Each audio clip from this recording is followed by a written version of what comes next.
Salam alaikum Zulflawen, bonsoir.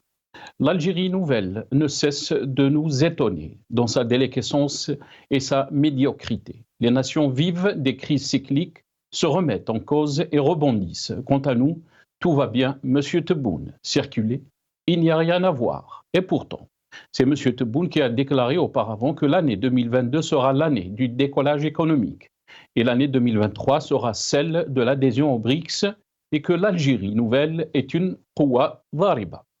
Depuis l'avènement du Hirak, les rivalités féroces entre les clans apparaissent au grand jour. Sortis de l'ombre et des labyrinthes souterrains, la guerre des clans est devenue publique, bruyante et retentissante. Arrestations, limogeages, règlements de comptes, fuites à l'étranger, trahison, alliances et désalliances entre clans et fictions et factions sont devenus fréquents et connus de tous. De façon régulière et discontinue, les révélations et condamnations se succèdent. Elles semblent être le signe d'une aggravation de la guerre impitoyable que se livrent les généraux les plus influents au sein de l'armée. Avec la prétendue Algérie nouvelle, plutôt qu'à une recomposition, nous assistons à une décomposition d'un système politique archaïque et désuet. Le tout répressif dans un tel contexte de dégradation de l'ensemble des indicateurs socio-économiques traduit avant tout l'aveuglement antinational du régime et l'ambiance de panique qui règne au sommet.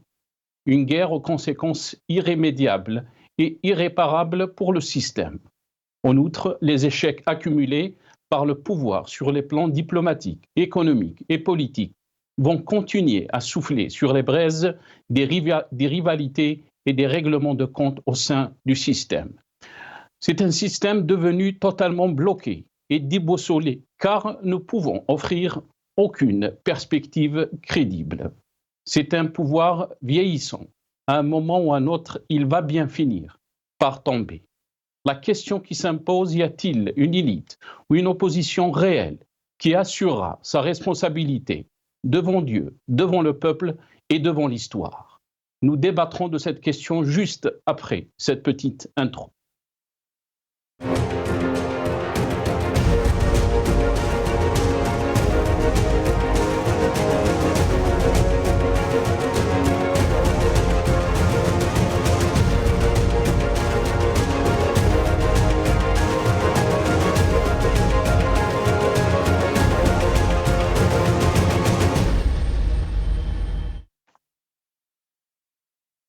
Les contraintes et les incertitudes, où va l'Algérie nouvelle? Point d'interrogation, c'est le titre de notre émission pour ce soir. Et pour en parler, j'ai le plaisir d'accueillir dans cette émission M. Hamid Ellou, directeur de Run for Democracy in Algeria. Il sera avec nous depuis Washington via Skype. Hamid Ellou, bonsoir. Merci beaucoup d'avoir accepté l'invitation. Marhaba bik. Bonsoir, c'est Nassar. Merci pour l'invitation et bienvenue à tout le monde. Merci beaucoup. On aura aussi avec nous dans cette émission M. Hicham Aboud, journaliste, militant politique. Il sera avec nous depuis Paris via Skype. Aussi, Cheikh Ali Belhadj, vice-président du FIS, il sera avec nous depuis Alger par téléphone. Hamid Ellou, je vais commencer avec vous cette émission. Marhaba bik, merci beaucoup encore d'avoir accepté l'invitation, Hamid Ellou. On était en train de faire cette semaine, bien sûr, on a fait cette semaine le constat de la situation de notre pays à tous les niveaux, que ce soit en termes de diplomatie, d'économie, mais aussi de politique, situation sociale aussi. Nous entamons une nouvelle année et beaucoup de questions restent posées. Est-ce qu'il y aura un deuxième mandat? Il n'y aura pas de deuxième mandat. Le système, certes, est en crise, mais aussi il y a beaucoup de questions concernant l'opposition. On ne va pas commencer par l'opposition ou par la situation politique. Mais comment peut-on dresser la situation, Hamid Ellou, si on veut parler un peu de tout, très rapidement? Eh ben, il y a beaucoup de choses à dire là-dessus parce que la situation, les Algériens le savent, tout le monde connaît la situation, même les gens du système. Moi, je dirais que, primo, ça c'est ma lecture, nous n'avons pas affaire à une dictature, parce que comme vous dites dictature militaire, c'est compris ici aux États-Unis ou bien dans le monde extérieur, comme si on avait des chars et des militaires en uniforme qui gèrent le pays de façon directe. À mon avis, nous avons affaire à un régime plutôt sécuritaire. C'est la sécurité politique. Et d'ailleurs, pour eux, il n'y a pas de différence entre un civil et un militaire. Il y a beaucoup de militaires qui se font arrêter. Et il y a beaucoup de militaires qui se font arrêter parce qu'ils sont corrompus, d'autres parce qu'ils représentent un danger pour ce système. Ça, c'est un. De deux, si vous regardez l'Algérie du point de vue diplomatique, je ne sais pas si je peux dire qu'elle est isolée, mais elle est plutôt marginalisée, parce que le poids de l'Algérie à l'époque des années 70 n'est vraiment pas... on est vraiment loin de ça, il perd du terrain de plus en plus. Et puis troisièmement, ça en guise d'introduction bien sûr, le système, il est vieillissant peut-être, mais il faut qu'on fasse attention parce que quand on dit vieillissant, ça veut dire qu'on sait qu'il va tomber du jour au lendemain. Moi, je dirais qu'il est plutôt à bout de souffle. Le système est à bout de souffle et il a du mal à se régénérer. La preuve, c'est qu'ils reviennent, c'est comme s'ils avaient fait la boucle et maintenant ils reviennent aux années 70 avec cette formule de zérimisme. Ils nous sortent Boumedienne et le Congrès qui se réunissent avec des déclarations, des fanfaronnades, etc., etc. Et bien sûr, tous les échecs qu'on a eus pendant les 4 dernières années, y compris ne pas pouvoir organiser une compétition internationale de renom, ne pas adhérer aux BRICS, et puis aussi essayer d'adhérer à d'autres groupes, mais ça ne marche pas jusqu'à maintenant. Et le régime fait plus dans la parole que dans les actes. Très bien. On va revenir, parce que vous avez soulevé aussi la question du BRICS, bien sûr, que beaucoup d'observateurs ont trouvé que c'était souligné que c'était un échec pour le régime, surtout pour Abdelmadjid Tebboune, qui n'a pas arrêté de parler donc de l'Algérie, que 2023 sera donc l'année de l'adhésion de l'Algérie au BRICS. Si vous permettez, c'est Nasser, par rapport à ça, vite fait, moi, comme beaucoup d'observateurs algériens et étrangers, c'était prémédité. J'avais fait plusieurs analyses là-dessus en disant que l'Algérie, le régime tel qu'il est, n'avait aucune chance d'adhérer au BRICS. Mais à la longue, en lisant à droite et à gauche et en voyant un petit peu ce qui se passe sur la scène internationale, et vu les critères qui ont été utilisés pour accepter l'adhésion de l'Égypte, de l'Éthiopie et d'autres pays, je me dis, il y a quelque chose qui cloche. Ce n'est pas que l'économie, parce que ces pays-là ne font pas mieux que l'Algérie. Et du coup, avec l'évolution des choses, avec comment les choses vont, surtout dans la région de l'Afrique du Nord et du Sahel, je ne sais pas si je l'ai dit pendant votre émission, je me demande maintenant si les Chinois et les Russes n'ont pas regretté du point de vue stratégique la non-adhésion de l'Algérie. Peut-être qu'ils vont la repousser à la prochaine session, l'année prochaine, l'année d'après. Pourquoi ? Parce qu'on voit que les Américains, par exemple, ils s'approchent ou ils se rapprochent de plus en plus de l'Algérie, ils flirtent de plus en plus avec l'Algérie, beaucoup de partenariats au niveau sécuritaire dans la région. Il y a aussi des incitations pour aller vers une coopération beaucoup plus approfondie avec les États-Unis. Et je finirai là-dessus pour commencer. Les États-Unis, ce qui les intéresse dans la région, et surtout avec l'Algérie, c'est que l'Algérie soit le buffer, c'est-à-dire le pare-choc contre l'hégémonie déstabilisatrice de la Russie et de la Chine. C'est comme ça qu'ils le présentent dans leur stratégie pour l'Afrique du Nord et en particulier pour l'Algérie. Et je me demande le fait que l'Algérie ne soit pas acceptée dans le BRICS, elle se retrouve jetée dans les bras des Américains. Et je me demande si les Russes et les Chinois, ils ne vont pas y réfléchir par deux fois. Ils vont dire « Ah non, il faut qu'on fasse attention, on ne veut pas perdre l'Algérie. » Mais il y a un problème aussi qui se pose, Hamid Lellou, c'est le fait, on est en train de parler donc du volet diplomatique.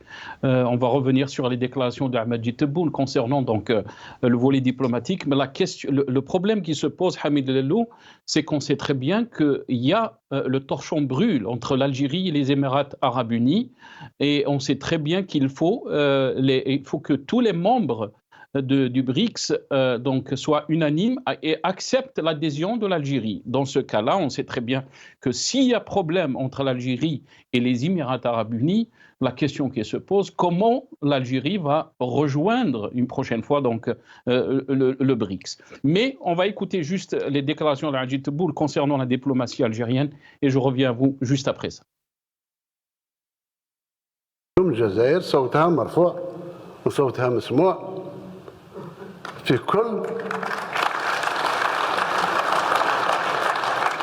كل المحافل الدولية، كل المحافل الدولية.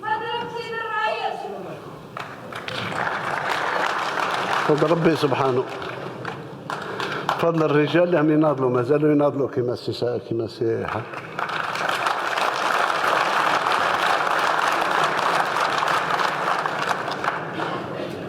جاهد في 54 وما زال يجاهد.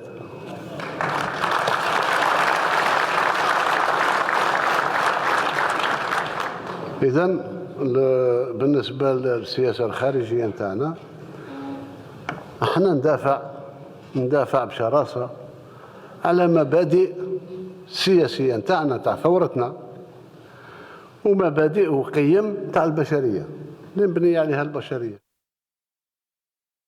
Donc ça, c'était les déclarations d'Ajit Tebboune concernant donc la diplomatie algérienne. On va écouter Attaf, Ahmed Attaf, le ministre des Affaires étrangères, concernant donc l'échec du BRICS. قام بتحويل محور من محاور السياسة الخارجية نحو آسيا الوسطى وآسيا. المستقبل هناك. فبالتالي البريكس ظاهرة عابرة. الأساس يزال قائم، الخيارات الكبرى لا زالت قائمة، والأطر للحفاظ عليها لا زالت قائمة. الجزائر لا زالت لها كل الأطر. Ahmed Attaf, rappelons Hamid Lellou, les déclarations donc de Sergei Lavrov, le ministre des Affaires étrangères russe, qui avait indiqué donc les critères qu'il fallait avoir donc pour l'adhésion au BRICS. Il a parlé de le poids, l'autorité et la position des pays candidats sur la scène internationale. Donc, ont été pris en compte par rapport donc à l'adhésion au BRICS, ce qui constitue bien sûr une gifle, entre guillemets, si on peut dire, pour la diplomatie algérienne et les relations algéro-suisses, Hamid pardon, algéro-russes. Oui, justement, je m'étais basé un petit peu pour ma lecture sur ce que les déclarations de Lavrov, le fait qu'il y a quand même, on a remarqué qu'il y a une évolution assez importante et un partenariat assez accru entre les services algériens et les services américains. Du coup, je me demande maintenant si les Russes et les Chinois n'ont pas regretté ou bien ils ont repoussé cette adhésion pour un petit peu, pas punir le régime algérien, mais pour dire qu'il y a des critères et nos critères, c'est qu'il faut qu'on barre la route aux Américains. Parce que quand il s'agit d'Afrique du Nord ou dans n'importe quelle région, il y a deux pôles maintenant. Bon, c'est multipolaire, mais il y a deux pôles importants. C'est les États-Unis d'un côté et l'axe, la Russie et la Chine. Et ils s'opposent. Et comme j'ai dit, la stratégie américaine, c'est d'aller contrer toute hégémonie déstabilisatrice de la Russie et de la Chine. C'est écrit noir sur blanc dans leur stratégie et la même chose pour les Russes et les Chinois. Ça, c'est dingue. Vous m'avez posé la question par rapport à l'UAI. L'UAI, c'est vrai que le BRICS, il a cette charte, la charte de BRICS, c'est qu'il faut qu'il y ait unanimité, tous les membres, il faut qu'ils soient d'accord. Ça, c'est ce qu'ils écrivent sur le papier, mais on sait que l'axe le plus important où le pays moteur, c'est la Chine. La Chine pourra influencer, parce que quand on a dit que c'était l'Argentine, c'était l'Inde qui s'est opposée à l'Algérie, ce n'est pas vrai. C'est parce que les Chinois et les Russes s'étaient mis d'accord pour que l'Algérie n'adhère pas au BRICS, peut-être plus tard. Maintenant, l'autre point qui a été mentionné, c'est ce discours de Attaf, par rapport à l'adhésion de l'ASEAN. Moi, j'étais le premier à dire si l'Algérie peut adhérer à un autre groupe économique, politique, régional, c'est une très bonne chose. Pourquoi? Parce qu'en adhérant à ce groupe, l'Algérie aura des portes ouvertes à l'investissement, des portes ouvertes pour que les investisseurs viennent chez vous, les portes ouvertes pour que les barrières tarifaires baissent, donc vous pouvez exporter, importer moins cher. Aussi une porte ouverte pour une collaboration diplomatique. Quand vous faites partie d'un groupe important comme ça, votre voix sera écoutée au niveau international. Donc, moi, je ne suis pas contre. Si l'Algérie peut adhérer à d'autres groupes, ce n'est pas un problème. Mais ce que je trouve désolant et navrant, c'est que ce même soi-disant ministre des Affaires étrangères, ils disent que l'avenir c'est ASEAN, parce que c'est la région ASEAN. Non, l'avenir c'est l'Afrique du Nord. Construisez l'Afrique du Nord et c'est comme ça que vous allez vous fortifier et c'est comme ça que vous allez vous construire une autonomie régionale et de façon à ce que vous fassiez contre les autres hégémonies qui viendraient d'ailleurs. Mais si vous ne construisez pas déjà votre région, déjà votre pays, c'est difficile d'adhérer à d'autres groupes parce que je ne vois pas comment ils vous feront confiance. D'ailleurs, à preuve, les Marocains ont essayé d'adhérer à l'Europe, ils se sont fait éjecter. Ils ont essayé d'adhérer à la CEDEAO, c'est-à-dire au groupe économique de l'Afrique de l'Ouest, ils se sont fait rejeter. Et les Tunisiens ont essayé d'adhérer au groupe de l'Afrique de l'Est, ils se sont fait rejeter. Non, l'avenir de l'Algérie, du Maroc et la Tunisie, c'est l'Afrique du Nord, y compris la Libye et la Mauritanie. Donc, quand il dit ça, moi, je trouve que c'est vraiment très désolant. Maintenant, un autre point qui a été soulevé dans les déclarations, c'est ces revendications historiques qui sont caduques. Et ça, je pense que c'est le régime algérien qui se retrouve piégé dans sa propre logique. Parce que tout est construit sur la légitimité historique. Et d'ailleurs, il a mentionné le président du Sénat qui est encore là depuis 1954 et il continue à être mujahid soi-disant. Et bien cette logique, oui, et justement, cette logique, elle est devenue caduque. Elle est devenue une arme à double tranchant. Parce que si vous basez votre politique étrangère là-dessus et que le monde, il a évolué et que les alliances ont évolué, on n'est plus dans ce monde bipolaire, mais on essaie de créer un autre monde, une autre carte géopolitique, et vous voulez continuer à faire une politique nouvelle en utilisant des cadres qui sont caducs, qui ne marchent plus. Et enfin, et ça touche à la diplomatie algérienne, dans beaucoup de cas d'ailleurs, en particulier le Niger et le Mali, l'Algérie se présente comme médiateur, alors j'ai expliqué plusieurs fois, c'est quelque chose d'impossible, techniquement impossible. Vous ne pouvez pas être médiateur quand vous avez des intérêts dans un conflit, parce qu'un médiateur, il faut qu'il soit complètement neutre et complètement désintéressé. Mais le problème de l'Algérie, c'est qu'ils se présentent officiellement comme médiateurs du fait qu'ils disent qu'ils ont un passé historique, donc ils ont un actif qu'ils veulent utiliser pour impressionner tout le monde, mais de l'autre côté, ils agissent et ils sont forcés d'agir comme des parties prenantes. Et la preuve, dans les deux cas du Niger et du Mali, quand ils se sont fait rejeter par les partis en conflit, c'est-à-dire le nouveau pouvoir au Niger et au Mali, au lieu d'agir, je veux dire, le régime algérien comme médiateur neutre et dire « Ok, on a essayé de vous aider, vous ne voulez pas notre aide, on va partir, on rentre chez nous ». C'est ça ce que font les médiateurs. Mais au lieu de cela, ils ont réagi de manière agressive en disant que c'est le problème qui concerne les frontières algériennes et vous devez nous écouter. Donc, ils disent une chose, qu'ils sont médiateurs, mais ils agissent comme des parties prenantes. On va essayer d'évaluer donc cette diplomatie encore une fois, mais on va écouter Amadou Tebboune sur ce dossier aussi. On l'écoute. الجزائر صوتها مرفوع وصوتها مسموع في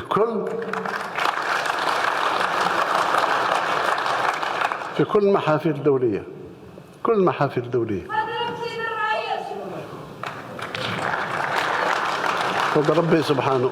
إذن بالنسبة للسياسة الخارجية نتاعنا احنا ندافع بشراسة على مبادئ السياسية نتاعنا تاع ثورتنا.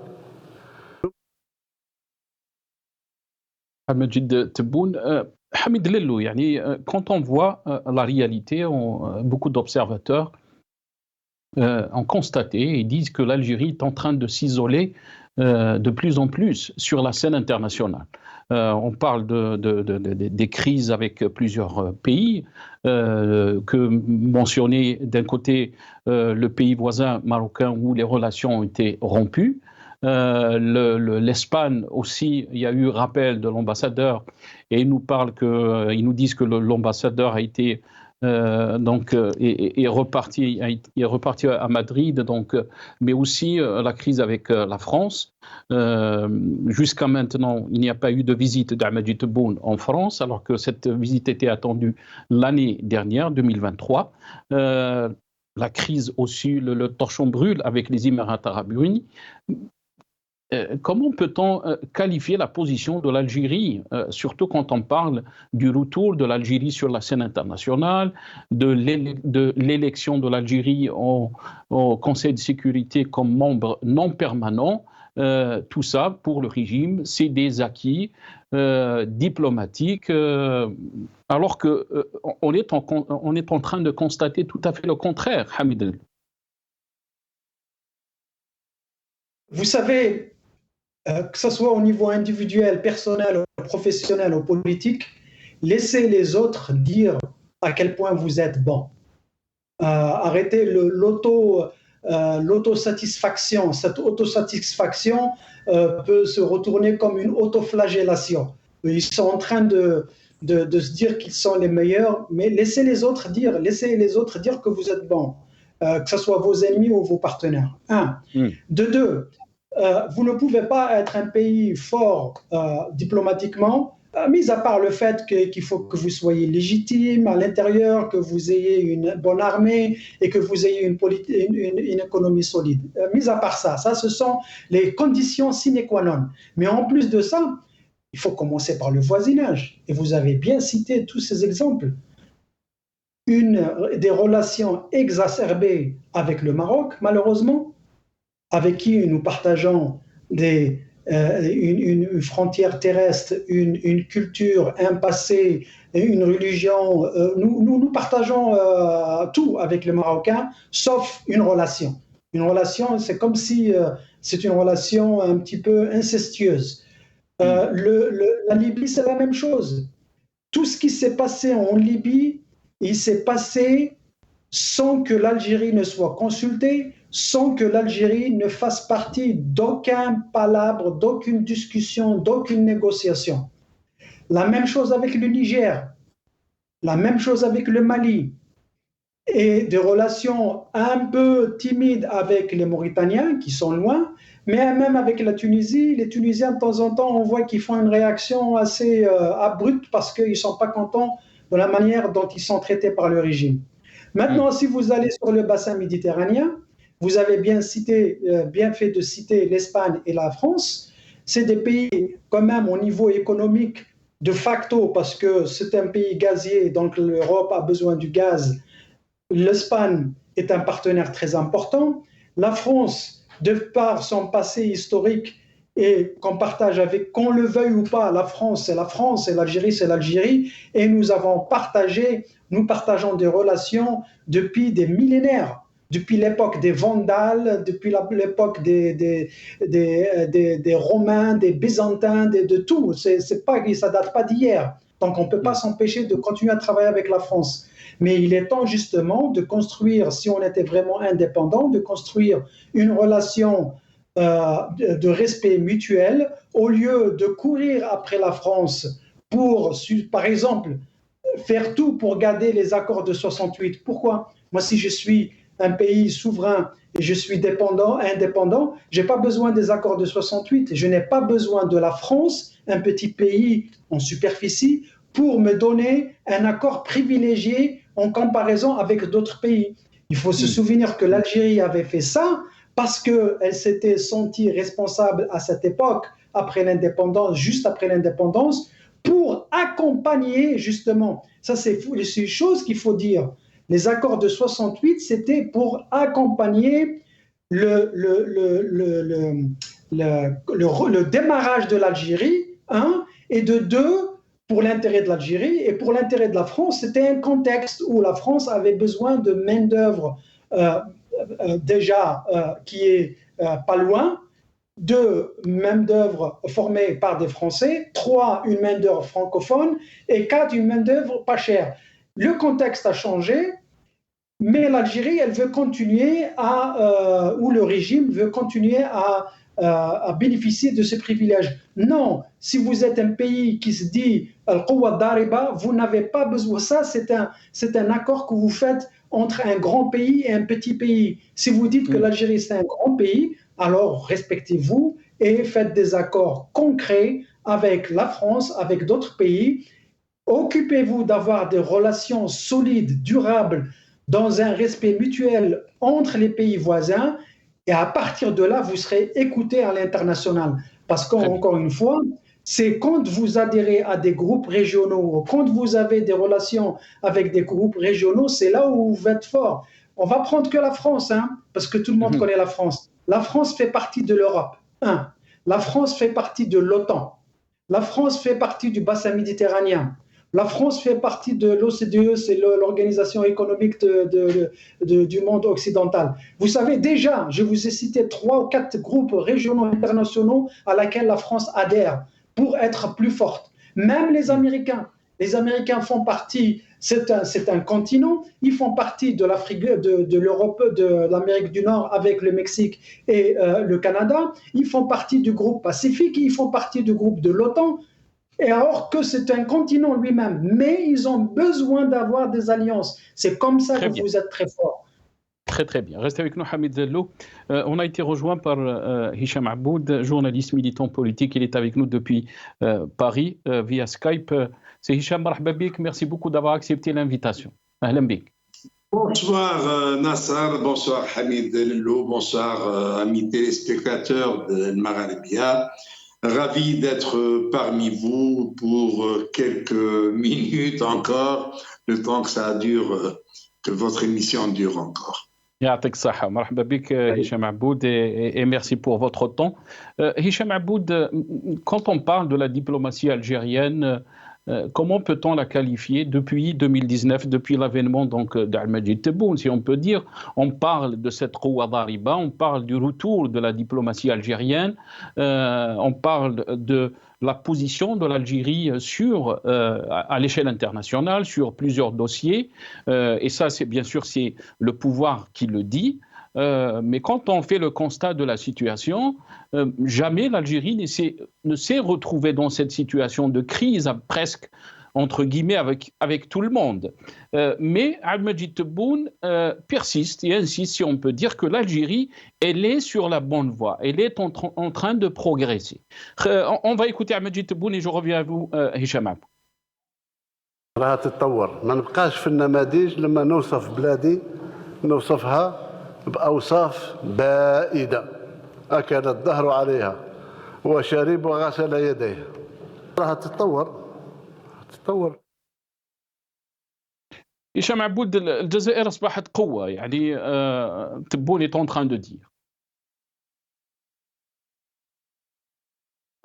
Elle n'était pas avant. Quand elle convoquait une session extraordinaire de l'Assemblée générale de l'ONU, elle n'était pas une force. Et aujourd'hui, quand l'Arabie saoudite l'invite à ne pas participer au sommet arabe, on l'appelle une force. Quand le ministre des Affaires étrangères saoudien se déplace à Alger à la veille du sommet arabe pour dire à Tebboune de ne pas se rendre en Arabie saoudite parce qu'ils n'ont pas envie de le voir, parce qu'il est en crise avec un pays voisin.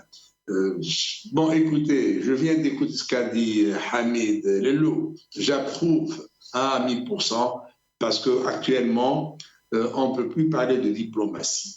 Une diplomatie ne se fait pas à coup d'ordre à partir des casernes et de la part de militaires qui ne connaissent rien à la politique, qui ne connaissent rien à la diplomatie. Jamais l'Algérie n'a été dans une situation aussi médiocre comme elle est aujourd'hui. Alors l'Algérie est fâchée contre tous les pays du Golfe, auxquels on ajoute la Libye, l'Égypte, la Jordanie. Que reste-t-il? Il reste la Tunisie et un tout petit peu la Mauritanie. Encore la Mauritanie. En Afrique, autrefois, les Africains nous respectaient. Autrefois, l'Algérie avait de l'influence sur l'Afrique. Aujourd'hui, on est fâché contre le Niger, contre le Mali, contre le Burkina Faso, contre le Sénégal, contre le Nigeria. En Europe, ça ne va pas mieux non plus. Avec les Américains, nous avons des relations de dominant à dominé. Les Américains imposent et dictent leurs lois au pouvoir algérien. Qu'est-ce qui reste de la diplomatie algérienne? Maintenant, vous me dites que Tebboune dit qu'on est sur la bonne voie. Tebboune vit sur une autre galaxie. Tebboune prend ses désirs pour la réalité. Ben, il peut penser ce qu'il veut, mais la réalité est là. Lorsque vous avez un pays comme le Mali qui vous dit on n'a plus besoin de votre médiation, lorsque le Niger refuse votre médiation, lorsque vous allez chercher à jouer un peu les grands en proposant une médiation entre la Russie et l'Ukraine, et on vous dit garez-vous. Et je vous donne le dernier exemple.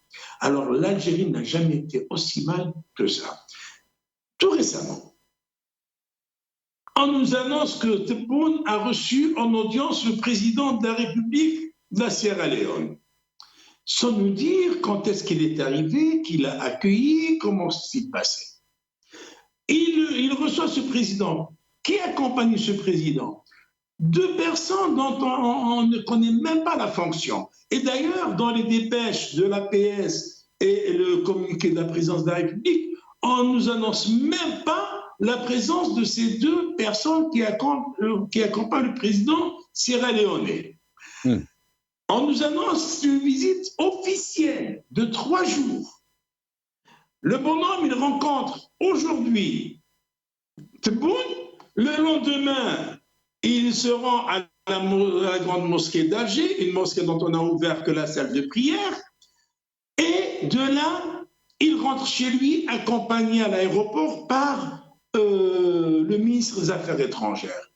Et l'APS annonce sur son site, à l'issue d'une visite de 3 jours, une visite officielle de 3 jours, le président de la Sierra Leone quitte Alger. 24 heures, on appelle ça 3 jours. Qu'est-ce qui s'est passé? Que s'est-il passé? On ne sait rien.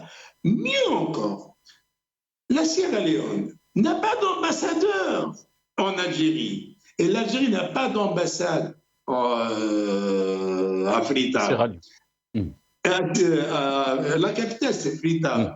Et mieux encore, Sierra Leone a une ambassade à Rabat et un consulat à Dakhla. Ces ambassades et consulats ont été ouverts au mois d'août 2021, plutôt après le mois d'août 2021, c'est après la visite du ministre sierra-léonais au Maroc, et lorsqu'il avait dit clairement que pour eux, le Sahara est un territoire de souveraineté marocaine. Et pour concrétiser ce qu'il dit, il ouvre un consulat à Dakhla. Avec l'Algérie, que s'est-il passé? On veut nous faire croire que la Sierra Leone est alignée sur la position algérienne. Il parle de règlements dans le cadre de la charte internationale, dans le cadre de l'ONU, etc. Et l'ONU ne parle plus de référendum, ne parle plus d'autodétermination. L'ONU est en train d'approuver le plan d'autonomie proposé par le Maroc. Et que fait l'Algérie dans toute cette histoire? L'Algérie n'arrive pas à rallier un seul pays à ses thèses. L'Algérie n'arrive pas à se positionner sur l'échiquier international. Et mieux encore, on apprend que la Sierra Leone est membre non permanent du Conseil de sécurité de l'ONU, en même temps que l'Algérie.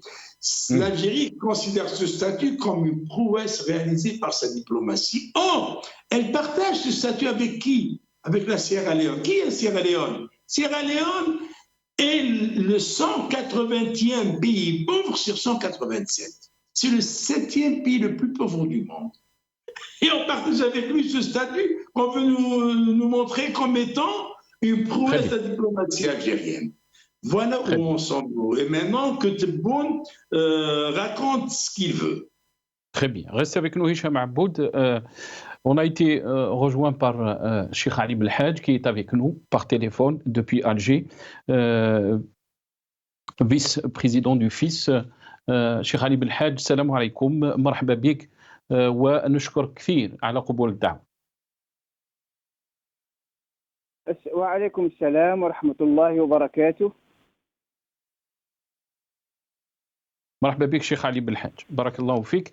الشيخ علي بالحاج يعني فيه الآن قلق في الجزائر الجديدة، يعني احنا في بداية سنة جديدة 2024. الكثير يتساءل يعني أين تذهب هذه الجزائر الجديدة، يعني وين راهي رايحة؟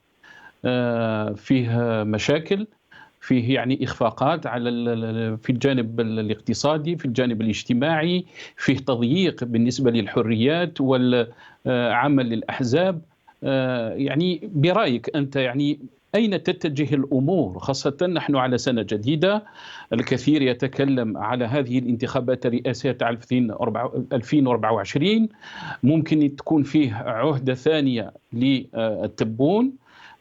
هذا يعني شفناه في الخطاب نتاعو الأخير أمام النواب، اللي يعني حتى النواب كانوا يطالبوه باش يروح للعهدة الثانية. يعني كيف ممكن تقييم الوضع اللي رانا فيه شيخ علي بالحاج؟ أولا السلام عليكم ورحمة الله وبركاته، وعلى السلام. الأخوين الكريمين الأخ هشام عبود والأخ حميد للو، وللمتفرجين والسامعين الكرام. على كل حال ليس هنالك جديد تحت الشمس كما يقال، ولذلك المستقبل ليس كما تصوره وسائل الإعلام والتي هي أشبه بالأبواق التي تصادر الرأي الآخر من التداول الإعلامي.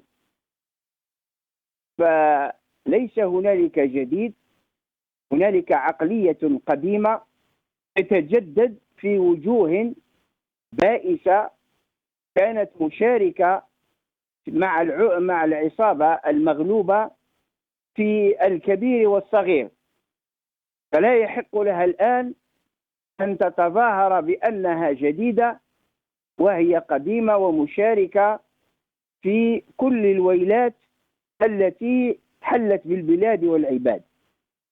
هذا بالنسبة إلى النظرة الحقيقية، ولكن هذه الوجهة النظر لا غير مسموح بأن نسمعها في الإعلام العام أو الخاص،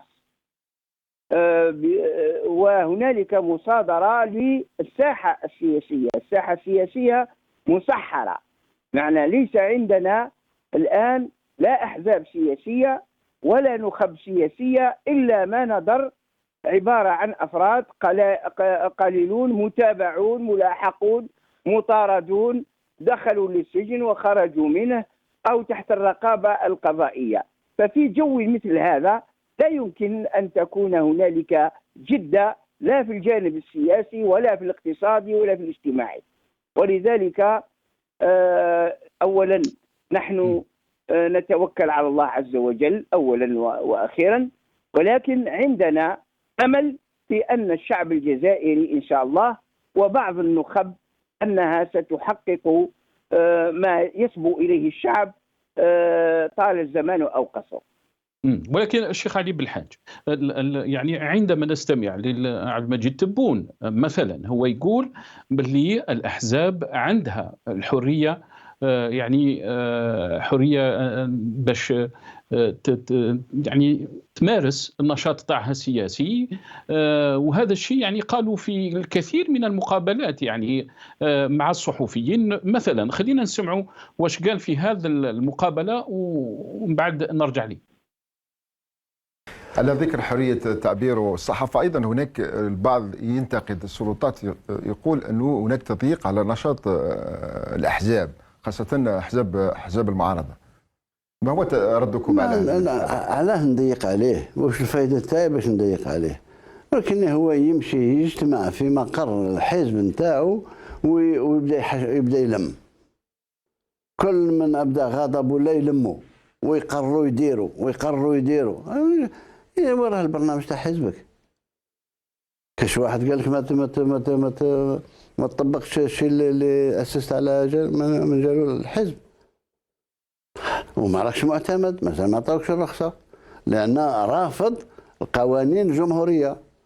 انا وما ادراك نمشي ونحط ملف ما نحطش، ما تحطش ما تكونش سيتو. الدوله تمشيش كيما هاك. شيخ علي بالحاج، يعني كلام واضح بالنسبة لعبد المجيد تبون. يعني الأحزاب التي ترفض القوانين الجمهورية هي التي يعني ما عندهاش الحق باش يكون لها نشاط سياسي. أما يعني الأحزاب التي تحترم على حسب كلامه القوانين الجمهورية فهي عندها حرية هذا النشاط السياسي وعندها الحق أن تكون في الساحة السياسية.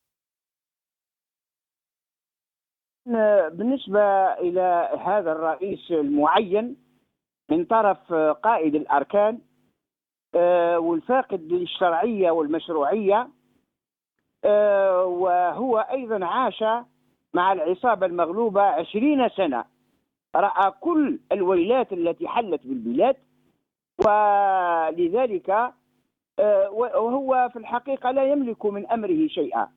هو في الحقيقة عبارة عن واجهة للمخابرات العسكرية التي تحركه ذات اليمين وذات الشمال. إذا أرادت أن تعطيه عهدة ثانية أعطته، وإذا أرادت أن تمنعه. والقضية أن القضية الأحزاب كما هو معروف تنشأ عن طريق الإخطار فقط، ليس عن طريق وزارة الداخلية، لأن الأحزاب تحمل فكرة، تحمل رؤية، تحمل مشروع، وتحمل برنامج، وبذلك لا يشترط أن وزارة الداخلية هي التي تعطي الاعتماد لمن مشى في طريقها واللي سلك مسلكها. أما الذي له رؤية مخالفة هو هذه الرؤية يعرضها على الشعب ولا يفرضها على الشعب، والشعب هو الذي يختار بين البدائل المعروضة عليه من أقصى اليمين إلى أقصى اليسار. ثم عندما يتحدث عن قوانين الجمهورية، أي قوانين جمهورية؟ هم الأخوين أمامك واسألهم سوف يجيبونك. أي قوانين؟ القانون معروف، هو تعبير عن الإرادة العامة. هذا التعريف المعروف. القانون هو عبارة عن التعبير عن الإرادة العامة. متى كان الشعب الجزائري منذ 62 فضلا عن 92 كانت عنده إرادة؟ حكمنا بومدين يعني من 65 إلى 76 بدون دستور، بدون قانون. وأغلب القوانين الموجودة الآن سواء القوانين الإجراءات، قانون العقوبات وقانون الإجراءات، أغلبها وضعت في ذلك، ما عدا كلما جاء رئيس عدل في الدستور أو عدل في القانون. إذا نحن عندنا مشكلة أعمق بكثير من هذا الكلام الذي لا يسمن ولا يغني من جوع ولا ينطلي على الشعب الجزائري.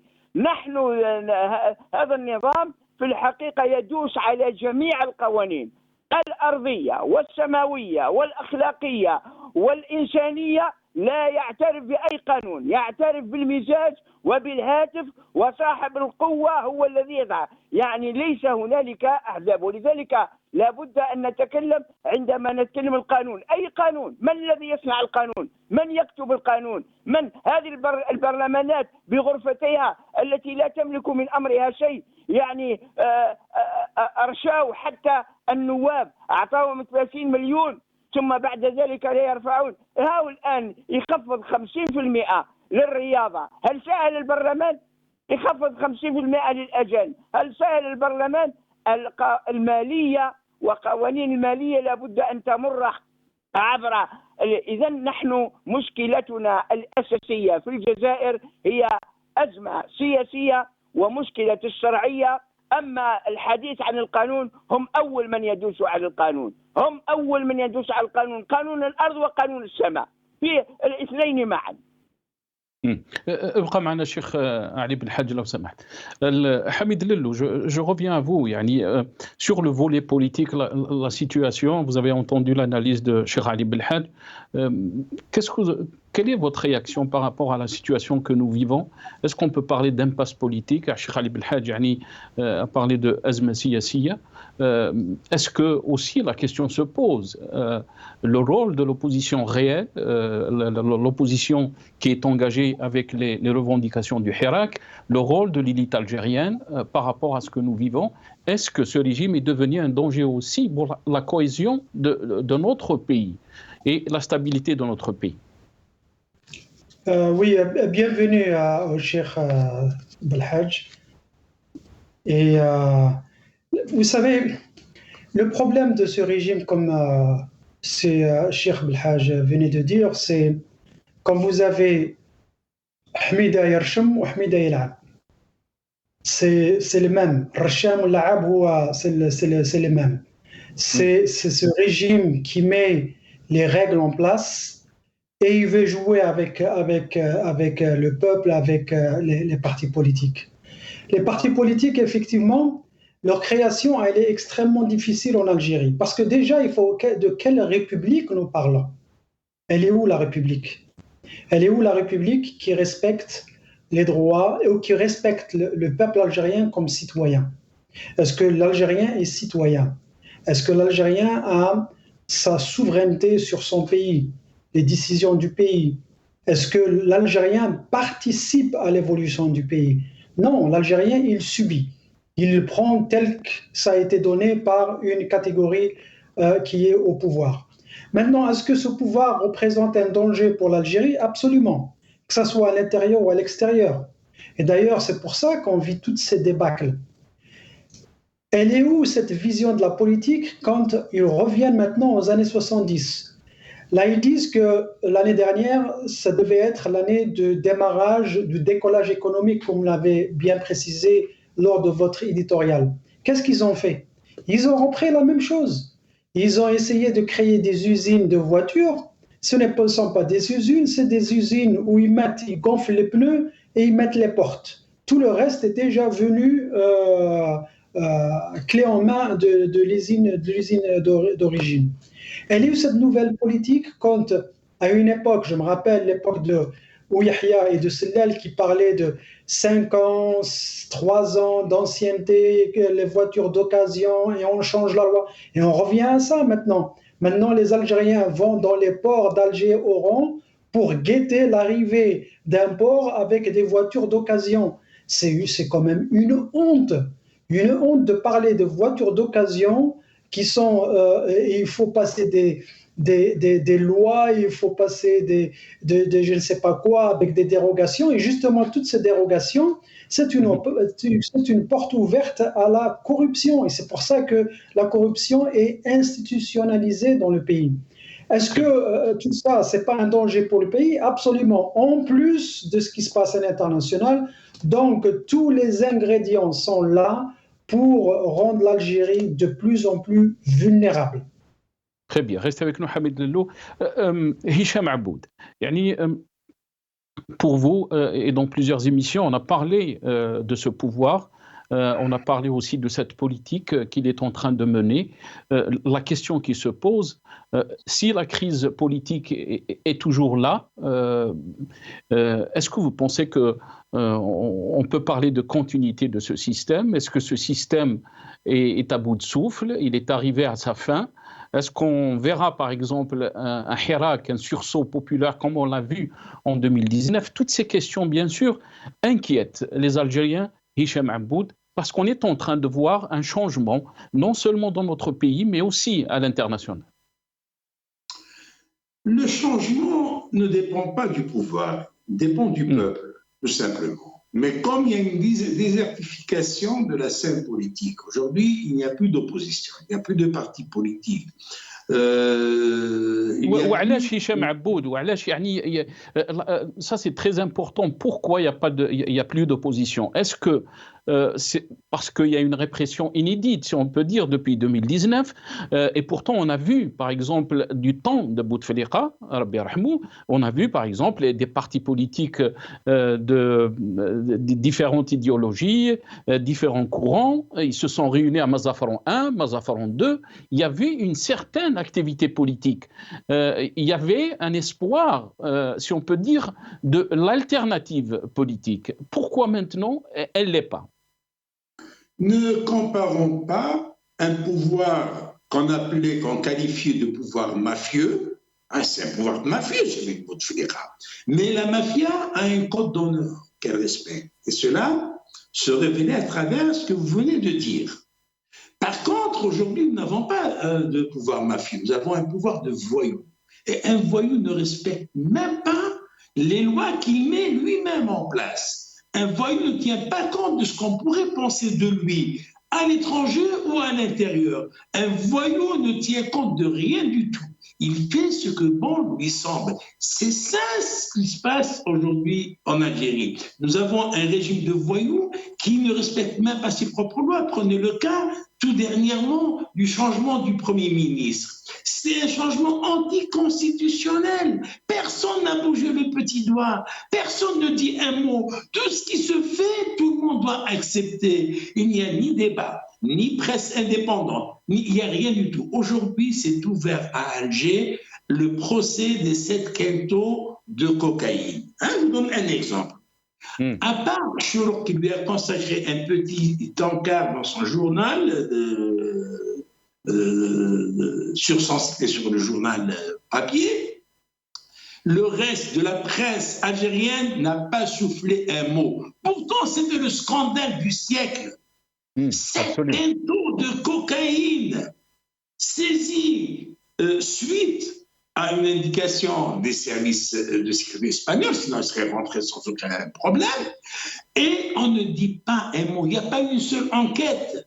Il n'y a pas eu d'enquête. Aujourd'hui, on nous dit qu'il y a un procès. Procès de qui? De Kamel Chiri, dit Kamel Bouchi. Kamel le Boucher, ses avocats ont tous les arguments pour prouver qu'il est complètement étranger à ce scandale, parce que 7 quintaux de cocaïne, c'est d'abord une somme faramineuse, au bas mot, une vingtaine de millions d'euros. Kamel Bouchi n'a pas ces 20 millions d'euros pour s'aventurer à acheter 7 quintaux de cocaïne, les écouler en Algérie pour les vendre en dinars. Deuxièmement, quand on s'amuse à ramener une quantité pareille, il faut avoir une couverture solide. Cette couverture ne peut être assurée que par des généraux. Troisièmement, Kamel Boucher, c'était un simple boucher qui est devenu un importateur des viandes congelées, un promoteur immobilier, c'était un champion de la corruption, il arrivait à corrompre tout le monde, mais ce bonhomme, d'après tous les témoignages recueillis, tout le monde est unanime à dire que Kamel Boucher ne fume pas, ne boit pas et ne se drogue pas, et il est complètement étranger à ces histoires de trafic de drogue. Ce bonhomme n'a aucune raison de s'adonner à ce trafic. En plus de cela, la cargaison de viande congelée n'est pas arrivée au nom de Kamel Boucher. Pourquoi l'incriminer?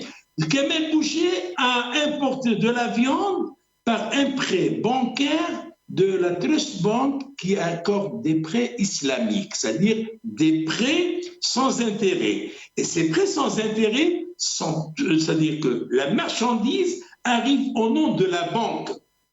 Alors, pourquoi n'a-t-on pas convoqué le directeur de la banque? Pourquoi n'a-t-on pas cherché après la banque? On a tout de suite trouvé un bouc émissaire. Et puis, aucune enquête, et on a dilué l'affaire de la cocaïne dans des affaires de corruption. Effectivement, Kamel Boucher a corrompu tout le monde, des généraux, des ministres, y compris le fils du président, qui était à l'époque ministre de l'Habitat. Ce fils du président, Khaled Tebboune, obtenait pour le compte de Kamel Boucher des dérogations pour construire en dehors des lois de l'urbanisme. Et il était filmé en touchant une liasse de billets dans un paquet journal. Et le jour de l'audience, 2 mois après l'élection de la désignation de son père à la présidence de la République, on dit, et ça c'était de connivence avec Kamel Boucher, dans l'espoir que son nom soit retiré de cette affaire à laquelle il est complètement étranger, on dit que ce sont 2 flacons de parfum qui ont été offerts à titre amical par Kamel Boucher à Khaled Tebboune. Et voilà, du coup, Khaled Tebboune sort libre, Kamel Boucher est condamné à 8 ans de prison, on lui ajoute 2 autres années, mais il n'y a pas de cumul en Algérie, donc les 2 années sont confondues avec les 8, et on ne parle plus de Kamel Boucher, et on ne parle plus de la cocaïne. Mieux encore, quand on a arrêté Kamel Boucher, et on lui a collé cette affaire de cocaïne, pourquoi y a-t-il eu d'autres affaires? Il y a eu une affaire à Skikda, 3 quintaux de cocaïne, à Amze, 5 quintaux de cocaïne, en Espagne, à Algeciras, 5 quintaux de cocaïne. Au Brésil, 6 quintaux qui devaient partir en Algérie. C'est-à-dire que ce réseau de cocaïne existe encore. Il n'y a pas 6 mois de cela, au mois de juillet, il y a eu encore saisie de cocaïne. Et il n'y a jamais eu d'enquête. Un pays qui fait dans le trafic de drogue, qui fait dans le trafic de la cocaïne, il n'est plus respectable. Ça veut dire que nous avons affaire à des voyous qui dirigent le pays. Donc ne comparons pas le régime de Bouteflika, qui est un régime mafieux, à un régime de voyous. Et les voyous actuels étaient les sbires et les larbins de Bouteflika. Il n'y a qu'à voir les images que je diffuse régulièrement sur ma chaîne YouTube, où on voit Tebboune ramper à 4 pattes sur ordre de Bouteflika devant un cheikh de Zawiya. Ne comparons pas l'incomparable, s'il vous plaît. Très bien, reste avec nous Hicham Aboud. الشيخ علي بالحاج نرجع لك لو سمحت. يعني هذا الغلق السياسي اللي تعرفوا البلاد، يعني الآن الكثير يقول يعني عمرنا ما وصلنا لهذه المرحلة اللي رانا فيها من يعني تضييق، من غلق سياسي، أيضا تضييق للحريات، وانت راك تكلمت على هذا الشيء. ولكن السؤال المطروح هو يعني أين هي المعارضة؟ يعني الكثير يطرح هذا السؤال، لماذا المعارضة الآن ما تلعبش الدور نتاعها على أساس يعني تطرح مشروع تاع يعني السياسي، ممكن يعني الشعب يعني يتقبل هذا المشروع ويمشي موراه، كما كان يعني خرج الحراك باش يطالب على أساس تكون قطيعة مع هذا النظام. يعني انت كيفاش راك تشوف في الافق، لماذا المعارضه والنخبه ما لعبتش دورها في هذا السياق؟ اولا رجال المعارضه السياسيون والنخب الفكريه والعلميه والصحفيه، هنالك من مضغوط عليها وتحت الرقابة القضائية وتحت أحكام قاسية، وهنالك أيضا معارضة موجودة في الخارج. هذه المعارضة الموجودة في الخارج فرضت عليها ظروف ومضايقات واتهامات بالإرهاب وبأنهم أعداء الوطن. هذه كلها الناس ليسوا سواء، هنالك من يواصل الطريق ولا يلتفت إلى زيد أو يعني لابد من أن يسمع صوته وأن يتكلم ولا يخشى من الملاحقات. وهنالك من الآن يعني يترصد يشوف إلى أين تميل الرياح، ذات اليمين ذات الشياء، يعني يمسك العصا من الوسط. وهنالك أيضا معارضة ما زالت قوية وجادة في الداخل وفي الخارج. المسألة مسألة وقت فقط ومسألة ظرف. من كان يتصور بأنه العهدة الخامسة يعني كان يوشك أن يكون عليها إجماع من طرف العصابة المغلوبة. أنتم تسمعون أن كان يحيى يقول ريح في الشبك وريح في البريمة، وكان وبعد بدوي لما جاء سمعنا ماذا قال. إذن ولكن عندما تحرك الشعوب يختلف عن تحرك النخب، سواء كانت فردية أو سياسية أو الشعوب عندما تشعر بأن الكرامة مداسة فإنها لا تعطي لا الوقت ولا الزمان ولا المكان ولا الإشارة، فإنها تثور من تلقاء نعم. نفسها. اسمح لي الشيخ علي بالحاج. أصلا نعم اسمح لي برك نقاطعك في، يعني انت راك تشوف باللي الظروف اللي ادت الى حراك 2019 وخروج الملايين من الجزائريين، يعني الظروف هذه راهي مازال موجوده حسب رايك؟ راهي تتصاعد والدليل على ذلك عندما تستمعون في القنوات هذه الانجازات. اسال ابناء الشارع، روح لاي حي من احياء الشعبيه يقول لك عندنا دوله في التلفزيون، دوله ورده في التلفزيون، يوزع في كذا، بينما في الادارات قضيه البطاله وقضيه ورقه الشفاء هذا في الحقيقه في التلفزه، لكن في واقع الحياه ليس هنالك شيء من ذلك تماما. انا نسكن في حي شعبي الان، عندما تخرج تجد الزبالة وتجد الطرق غير منظمة وتجد المياه مقطوعة والناس راهي تنتظر حتى آخر الليل عزوج على 3 باش يعمروا الماء. هذا لنا في العاصمة، من حيث أتحدث معك تقطع الكهرباء دون تعويض. إذا نحن الآن في فوضى عارمة، وهذا النظام يريد أن يكتسب الشرعية الخارجية بالتمالؤ. الآن هو يتحدث عن أنه مع فلسطين ظالمة أو مظلومة. طيب كيف نفسر هذا اللقاءات في التنسيق النووي والتنسيق الأمني وهذه السفارات بين أمريكا وبين كذا، وهي تضرب يعني الفلسطينيين في غزة وتقتل وتدمر وتفعل كل شيء؟ هل سمعتم مثلا رئاسة أو وزارة الخارجية قامت ببيان على مقتل صالح العروري مثلا؟ هل سمح بالمظاهرات التلقائية؟ الآن أنا أغار عندما أرى في السويد وفي فرنسا وفي أمريكا وفي كذا يخرجون ويتظاهرون ويعبرون عن مكنوناتهم والشرطة تحرسهم يعني وتسمح لهم، بينما نحن في الجزائر عندما تخرج 1 أمتار يوقفونك ويمنعونك. وإذا الدولة ما عندناش دولة، احنا عندنا فوضى عارمة غير منظمة، وعندنا مصالح الناس ضائعة، وعندنا غلاء في المعيشة. ولكن قبل هذا وبعد هذا أهم شيء بالنسبة لنا الآن يعرض الإنجازات. حتى بوتفليقة كان يعرض الإنجازات، والإنجازات المادية لا تساوي شيء في تاريخ حياة الشعوب. الإنجازات اللي تكون في خدمة الإنسان، في حرية الإنسان، في حق الإنسان في أن يعبر عن نفسه، هذا الإنجاز الكبير. وإلا في الإنجازات المادية فرعون دار إنجازات. ولكن الشيخ علي بالحاج، نعم الشيخ علي بالحاج، انت راك تقول يعني الفوضى عارمه بالنسبه للنظام، الامور راهي في الطريق الصحيح. وشفنا يعني في الخطاب الاخير كان فيه نواب طلبوا من تبون باش يروح للعهده الثانيه. حتى بوتفليقة داروا له هكا العهده الثانيه والثالثه والرابعه. قلت لك العقليه ما زالت هي لم تتبدل.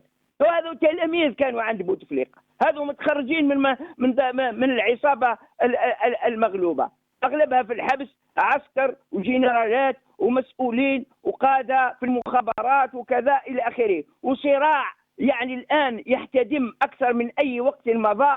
كاين الناس، أنا نعطيك أنا مثال، أنتم اللي راكم في الخارج، لماذا أنتم ذهبتم إلى الخارج؟ حابين الخارج؟ لو وجدتم الحريات في بلادكم وحقوقكم مصانة وإعلامكم مصان لما ذهبتم إلى الخارج. ربما تذهبون للسياحة أو لشيء من التعليم أو لفائدة. نحن الآن اللي راه في الداخل راه يحرق يا ناس. لابد أن نعرف الوضعية. رانا يعني ما كانش الشعب الجزائري سكوته لا يدل على الرضا. السكوت ليس علامة الرضا. هذا في الزواج البكر سكوتها علامة الرضا، أما الثيب سكوتها لا. لابد أن تستعرض. احنا الآن رانا معفوسين. يعني أنت ناس مجموعة يكتبوا في الفيسبوك دخلهم الحبس، مجموعة يعني كانوا في حزب حلة عن طريق الدبابة وعن طريق كذا، يعني 16 إنسان منتخبين وصاحب ثقافات وصاحب شهادات جايبينها من أرقى الجامعات في العالم، الآن من وراء القضبان ولا أحد يتكلم ولا أحد يتحدث. إذن هذا الجو هو الذي يولد الانفجار. ولذلك نحن نرى بأن المسألة مسألة وقت لا أكثر ولا أقل. كان غاندي واش كان يقول هذا المحرر السلمي؟ كان يقول الحياة الطليقة في ظل حكومة ظالمة هي السجن بعينه.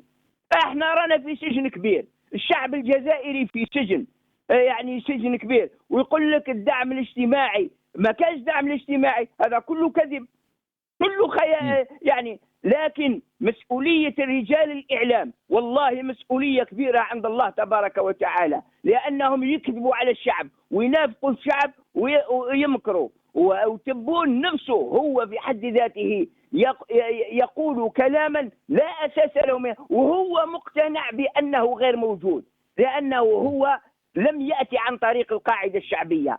هذه الأنظمة العربية كلها كيف لم تستطع أن تقف في وجه إسرائيل؟ لأن هذه الشعوب كلها طاغية وكلها جلادة وكلها قامعة لشعوبها وكلها دارت مجازر. كيف ترفع رأسها بينما أنت في قلب إسرائيل تجدهم يعني يقتلون الشعوب الأخرى ويدمرونها عن بكرة أبيها؟ بينما هل يستطيع نتنياهو أن يظلم مواطن إسرائيلي؟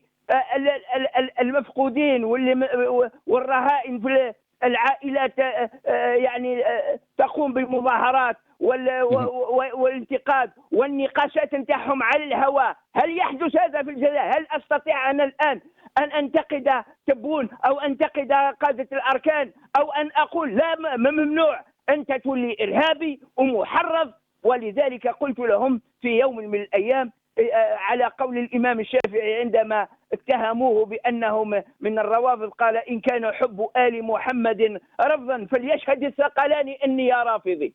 هذا يهدوا فينا بالإرهاب ويهدوا فينا بأننا أعداء الوطن، وفينا ناس من علما وعملا وخلقا، وعندنا البدائل. إياكم أن تقولوا البدائل مش موجودة، لكن القمع والمنع والمخابرات التي تخطف الناس من في راسها ليلا وتدهم على النساء وعلى الأولاد، والمعارضة اللي في الخارج إذا كان عندها عائلة في الداخل يعذبوهم ويديوا لهم خاوتهم ونساهم ونسابهم ويمرمدوهم. هذو رجال هؤلاء أنت لا تتعامل حتى مع الرجال. النبي صلى الله عليه وآله وسلم ماذا قال للصحابة عندما عذبوا؟ قال اذهبوا إلى الحبشة فإن بها ملكا مش مسلم لا يظلم عنده أحد. الدول تقوم على العدل، تقوم على المساواة، تقوم على الحرية، تقوم على الأسس قبل الإنجازات المادية. نعم. هذا حب يطمع الناس بإنجازات مادية بينساو حقوقهم السياسية وينساو حقوقهم الإنسانية اللي يخلقها ربي في الإنسان. كل واحد عنده مشروع وكل واحد، والصندوق هو اللي يفصل بين الناس. خلينا مازال يعني دقيقتين شيخ علي بالحج بعجاله باش نعطي الكلمه الاخيره لحميد لولو وهشام عبود. انت قلت يعني قضيه الانفجار هي قضيه وقت بالنسبه للاوضاع اللي راهي تعيشها بلادنا. الشيخ علي بالحج، يعني ما معنى هذا سياسيا بعجاله لو سمحت؟ بعجاله حتى اترك المجال للاخوين الكريمين. الله يبارك فيك. اقول بأنه إذا لم يكن هنالك طرح سياسي جديد حقيقي للشعب ليناقش، معنى ذلك أننا سنذهب إلى الانفجار طال الزمان أو قصر. لا يستطيع واحد أن البركان لا يعطيك وقت والزلزال لا يعطيك وقت، هذا فقط. Shukran, Cheikh Ali Belhadj. Barakallahu fik, Cheikh Ali Belhadj, vice-président du FIS, il était avec nous depuis Alger. Hamid Lelou, très rapidement, il me reste 2 minutes. 1 minute pour vous, 1 minute pour Hicham Aboud. Très rapidement, je vous laisse donc le mot. Je vous laisse le micro. Moi, je vais clôturer sur la question de la situation politique, de la fermeture politique. Moi, je pars du principe, jamais 2 sans 3. Qu'est-ce que ça veut dire ? 88, 91, nous avons eu la première expérience. Elle a été sabotée par une réaction génocidaire, une réaction brutale du régime. 2019-2020, c'est la même chose. Et tous les ingrédients, que ce soit la fermeture du champ politique, que ce soit le climat de suspicion et de méfiance, le climat délétère, tous ces ingrédients sont encore là. Et moi, je suis convaincu qu'on aura notre révolution, mais cette fois-ci, elle sera beaucoup plus pacifique, mais elle va être endurante, elle va être longue, et le pays va se mettre debout parce que le peuple veut le changement, mais le changement positif. Et merci. Merci beaucoup, Hamid Lelou. Hicham Aboud, je vous laisse le mot de la fin. Est-ce que ce régime a un choix, le choix de continuer dans sa politique?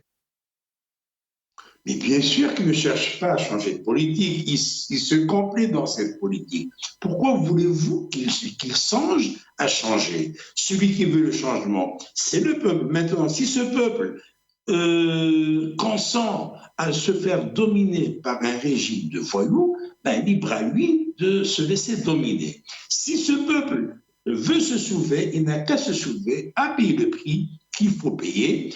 Et je crois que tous les ingrédients pour la relance du Hirak sont réunis, comme l'a dit Cheikh Ali Belhadj. Au contraire, on est vers une recrudescence de cette tension qui fait qu'un Hirak est inéluctable. Sauf que aujourd'hui, il faudrait savoir respecter le choix du peuple. Si ce peuple ne veut pas se soulever, libre à lui de ne pas se soulever. Hein. C'est pas à moi ou à Cheikh Ali Belhadj ou à Hamid Lelou ou à quelqu'un d'autre de le pousser à se soulever. Il aime faire la chaîne, pour avoir de l'huile, de la tomate, des haricots ou des lentilles. Tant mieux pour lui si ça lui plaît. C'est pas ça nous devons changer ce peuple. Le rôle de la presse, je crois, c'est de lui faire prendre conscience. Mais non, s'il estime que la presse stipendiée qui lui assène des mensonges à longueur de journée, ça lui plaît, tant mieux pour lui. Hein. On n'a rien à lui dire. Merci. Voilà. Merci beaucoup, Hicham Aboud. On est arrivé à la fin de cette émission. Merci à Hicham Aboud, journaliste, militant politique. Vous étiez avec nous depuis Paris via Skype. Merci aussi à Hamid Lelou, directeur de Run for Democracy in Algeria. Vous étiez avec nous depuis Washington. Merci à Cheikh Ali Belhadj, vice-président du FIS. Il était avec nous depuis Alger par téléphone. Merci à vous, chers téléspectateurs, d'avoir suivi cette émission. Yatikoum sah. Au revoir.